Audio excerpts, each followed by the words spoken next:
খুলনায় ভয়াবহ রূপ নিয়েছে ডেঙ্গু। সরকারি হাসপাতালে শয্যা সংকট, ফলে বারান্দায় কিংবা সিঁড়িতে মশারি টাঙিয়ে দেওয়া হচ্ছে চিকিৎসা। বেসরকারি হাসপাতালে আলাদা ইউনিট করেও পরিস্থিতি সামাল দেওয়া যাচ্ছে না। হিমশিম খাচ্ছেন চিকিৎসক ও হাসপাতাল কর্তৃপক্ষ। মাকসুদুর রহমানের পাঠানো তথ্যচিত্রের রিপোর্ট। খুলনা মেডিকেল কলেজ হাসপাতালের মেডিসিন ওয়ার্ডে রয়েছে 40টি সিট। এর বিপরীতে প্রতিদিন গড়ে ডেঙ্গু রোগী ভর্তি হচ্ছেন 166 জন। একই চিত্র খুলনা সদর হাসপাতালের রোগ। সেখানে 25 শয্যার বিপরীতে রোগী ভর্তি হন গড়ে 65 জন। শয্যা খালি না থাকায় কেউ কেউ বাধ্য হয়ে বারান্দায় চিকিৎসা নিচ্ছেন। পদ্মা সেতু, মেট্রো রেল এবং এলিভেটেড এক্সপ্রেসওয়ে নির্মাণের গর্বিত অংশীদার বসুন্ধরা সিমেন্ট। মাথা ব্যথা, তারপরে জ্বর শনিবারের থেকে। শরীর এখন প্রচন্ড দুর্বল লাগতেছে, মাথা ঘুরাচ্ছে।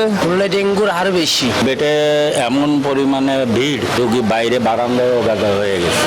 এদিকে বেসরকারি ক্লিনিকগুলোতে উচ্চ মূল্যের চিকিৎসা দেওয়ার অভিযোগ রোগী ও স্বজনদের। অভিযোগের সত্যতা মিললে ব্যবস্থা গ্রহণের আশ্বাস দেন চিকিৎসকদের সংগঠন ড্যাবের এই নেতা। এই অভিযোগগুলো আমাদের কাছে ডকুমেন্টারি দিতে হবে, আমি ওটা নেব, আমি তাদের বিরুদ্ধে ব্যবস্থা গ্রহণ করব। এছাড়াও সমস্যা সমাধানে মেডিকেল ক্যাম্প সহ বিভিন্ন পদক্ষেপ গ্রহণের ঘোষণা দিয়েছেন স্থানীয় বিএনপির এই শীর্ষ নেতা।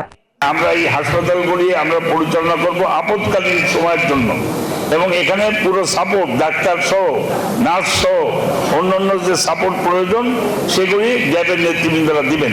ডেঙ্গু প্রতিরোধে এডিস মশার লার্ভা ও প্রজনন ধ্বংস করতে ক্রাশ প্রোগ্রাম চালুর আশ্বাস দিয়েছেন সিটি কর্পোরেশনের প্রশাসক।